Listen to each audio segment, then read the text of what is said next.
Klein bokkie. Klein bokkie is op soek na die soetste gras. Die lug is blou daarbo, maar sy kyk nie op nie. Die rivier murmel daaronder.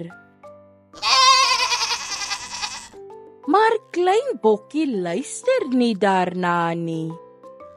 'n Voeltjie roep na haar en vra: "Hoe gaan dit?" Maar klein bokkie antwoord nie. Sy loop net verder op soek na die soetste gras. En soos sy soek, loop klein bokkie al verder en verder weg van mamma bok af. Klein bokkie vind die soetste gras. Sy eet en eet. Sy is nou baie ver van mamma bok af. Mamma bok wonder waar klein bokkie kan wees. Sy gaan kyk in die mielieland, maar klein bokkie is nie daar nie.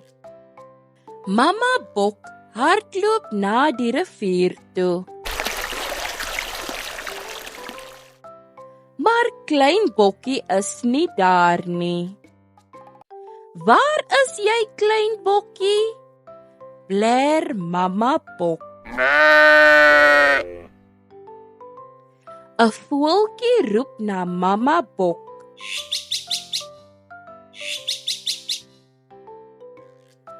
Klein bokkie slaap in die soet gras oorkant die brug. Mamma bok loop oor die brug tot by die soet gras. Daar kry sy klein bokkie vas aan die slaap.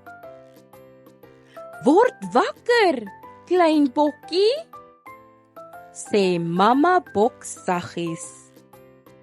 "Ek was bang jy het weggeraak." "Ek het nie weggeraak nie.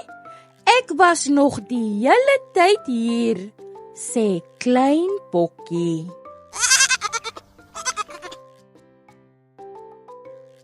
Fluit, fluit, my storie is uit. Akkerblaar, my storie is klaar. Totsiens maatjies.